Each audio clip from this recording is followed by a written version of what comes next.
Laurent Wauquiez, bonjour, bienvenue. Bonjour. Manuel Valls à Matignon. Est-ce une bonne réponse au choc électoral? Ça semble une réponse logique. Le Premier ministre le plus à droite de la gauche, après un choc électoral de droite. Le problème n'est pas Valls. Le problème, c'est Hollande. Mais c'est peut-être la solution, Valls, au problème Hollande. Je ne le crois pas. Vous avez écouté Hollande hier? Mais bien sûr, comme tout le monde. Comme tout le monde, c'est pas sûr. Est-ce que vous avez été convaincu? Ce qui, moi, me frappe, c'est qu'il y a un ressort qui s'est cassé. Il y a une parole présidentielle qui a perdu toute valeur. Qu'est-ce qu'on a eu hier de la part de Hollande? On a eu un exercice consistant à nous dire « je vais baisser la dépense publique, je vais baisser les impôts et je vais améliorer l'emploi ». Ça fait 2 ans qu'on a des mensonges répétés et permanents de la part du président de la République. Oui, mais cette fois-ci, il y a une méthode. Pacte de responsabilité, ça c'est pour aider les entreprises qui créent l'emploi, il l'a rappelé. Pacte de solidarité, c'est pour soulager les Français les plus défavorisés. Oui, et puis vous auriez pu rajouter le pacte de compétitivité qu'on avait eu il y a 1 an et demi, vous pourriez rajouter le choc de simplification, vous pourriez rajouter la boîte à outils. Qu'est-ce qu'on a? On a une politique de slogan. La réalité, c'est que pour moi, François Hollande abîme la politique. Il abîme la politique parce qu'il ment. Il abîme la politique parce qu'il y a un trop grand décalage entre les paroles et les actes.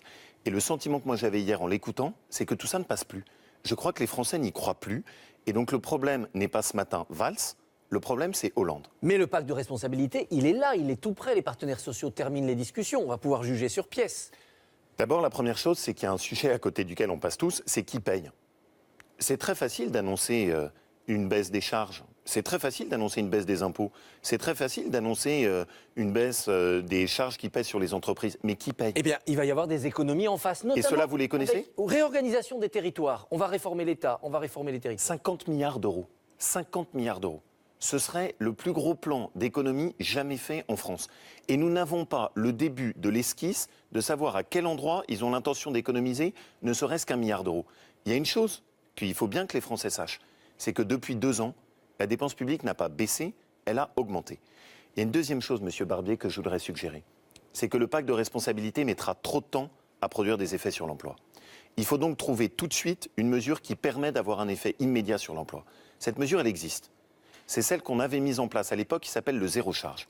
Il a été évalué par des économistes qui ont montré que ce programme zéro charge, vous embauchez quelqu'un, zéro charge sur l'embauche, notamment sur les bas salaires, a permis d'accompagner des centaines de milliers d'embauches et de créer 30 000 emplois sans coût supplémentaire pour les finances publiques. Je fais donc, parce que je ne veux pas juste être dans le jugement, une proposition, que le gouvernement ajoute tout de suite un programme zéro charge pour redonner un élan sur le sujet emploi. Oui, mais vous savez que ça crée ce qu'on appelle des effets d'aubaine. On va embaucher avec zéro charge des gens qu'on aurait embauchés de toute façon. Monsieur Barnier, ça a été évalué par des économistes. Pas en l'air. Ils ont pris le programme, ils ont regardé cohorte par cohorte. Ils aboutissent à la conclusion que ça a créé 30 000 emplois. Ce travail a été fait notamment par M. Carcillo, qui a abouti à un travail extrêmement sérieux. Zéro charge, ça marche. Et là, on n'est pas dans du slogan. On est dans quelque chose de très concret, opérationnel, immédiat. François Hollande veut également desserrer les taux budgétaires européens. Il veut redemander un petit peu d'oxygène à l'Europe parce que, dit-il, si l'économie française se relance, c'est bon pour réorienter l'Europe. Est-ce que vous l'accompagnez en ce sens? Quels sont les chiffres français? Ils sont bons? Est-ce que, depuis qu'ils sont arrivés, la dépense publique a baissé?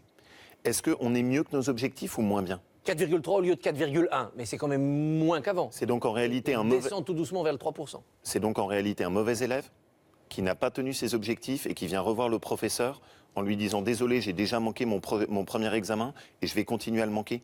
Pour moi, le problème de l'Europe, c'est un problème beaucoup plus lourd, mais on sera amené à en parler dans les européennes. Oui, mais vous savez que si on serre trop sur les déficits, on construit de la récession, on casse la consommation. Bien sûr, c'est pour ça que pour moi, la grosse erreur de François Hollande, c'est que jusque-là, l'effort sur la dépense publique n'est pas un effort pour baisser le coût de fonctionnement administratif, c'est aux Français qu'on a fait faire des efforts. On a supprimé les accompagnements fiscaux, on fait payer plus les retraités, on a plus imposé l'épargne, les familles ont moins d'aide pour avoir leurs enfants qui font des enseignements supérieurs. Donc la réalité, c'est que ça n'est pas une économie sur la dépense publique, ce sont des efforts supplémentaires qui ont été demandés aux Français. Et c'est là où, dans notre pays, on n'a pas le bon débat. Le débat n'est pas entre austérité et lâcher la contrainte sur la dépense publique. La question, c'est où vous faites des économies. C'est les Français qui payent ou c'est le fonctionnement administratif qu'on arrive à améliorer. Et ça n'a jamais été fait. Vous avez souvent dénoncé l'assistanat. Est-ce que le pacte de solidarité vous inquiète de ce côté-là? Moi, ce qui m'inquiète, c'est toute politique sociale qui n'est pas fondée sur un équilibre entre les droits et les devoirs. Je le maintiens. pour les gens qui sont au RSA, il faut proposer systématiquement 5 heures de travail d'intérêt général. Il faut s'assurer que quel que soit le cumul des prestations sociales, on ne puisse pas aboutir à des revenus supérieurs au travail. Et je me méfie de tout ce qui est gratuit. Par exemple, quand je vois qu'on propose d'étendre pour les médecins un accès totalement gratuit, sans aucune contrainte pour un certain nombre de personnes, je pense que ça n'est pas responsabilisant. Et ma préoccupation, c'est aussi pour moi un fil rouge, c'est vraiment la question de la place des classes moyennes. Je reviens sur Manuel Valls, il incarne quand même l'autorité et l'énergie. Est-ce que ça inquiète la droite? Je regarde le bilan. Le bilan ne plaide pas pour Manuel Valls. Est-ce que vous pouvez, par exemple, me donner les chiffres d'augmentation des cambriolages? Oui, mais ça aurait peut-être été pire s'il n'avait pas été là pour relancer la police. Combien les chiffres d'augmentation de cambriolage? Sur les agressions personnes physiques, plus 6%. Ça a diminué. Plus 6% sur les cambriolages. Sur les agressions personnes physiques, ça a diminué. Uniquement cette année, plus 6% sur les cambriolages. Mais il a quand même incarné l'autorité face à Christiane Taubira, face aux Roms, face aux cambrioleurs. Il a tenu ce discours. Il a incarné la communication. Maintenant, moi, ce que j'espère, et je le souhaite, c'est qu'à côté de la communication, les faits viennent. Mais au fond, c'est le même problème pour Hollande et le même problème pour Valls. C'est une politique qui est une politique de parole, avec des faits qui ont un trop grand écart avec les paroles. Il sera à la tête d'un gouvernement resserré, ce que François Hollande a appelé un gouvernement de combat. Est-ce que vous reconnaissez que là, au moins, c'est une bonne méthode? Bien sûr. Et le premier gouvernement de François Hollande était beaucoup trop élargi, a essayé de restreindre avec moins de ministres, et j'espère surtout des ministres plus compétents et qui seront capables d'un vrai travail en équipe. Bien sûr que ça, c'est une bonne méthode. L'UMP a gagné les élections municipales. C'est Jean-François Copé à qui vous dites bravo ce matin pour avoir bien organisé le parti? Je suis un élu local. J'ai remporté une élection de maire. Ceux évidemment auxquels il faut dire bravo, c'est tous ceux qui se sont battus sur le terrain. C'est ces milliers de candidats qui, avec les équipes qui ont été autour, ont su inverser la donne. Pour moi, c'est plus qu'une leçon. Je crois que si l'UMP se renouvelle, elle ne se renouvellera qu'à partir du terrain. Et on est aujourd'hui face à un grand défi. Je ne pense pas que la politique nationale va s'améliorer. Mais nous, on doit bien comprendre qu'il y a eu une victoire qui a été construite sur la défaite de la gauche. À nous de savoir maintenant redonner envie de droite. Et ça veut dire quoi? Ça veut dire sur le terrain montrer que nos idées peuvent s'appliquer. On a débattu là de la dépense publique. Comment est-ce que vous me comprendriez si jamais je conteste la dépense publique nationale et que je ne sais pas le gérer en tant que maire?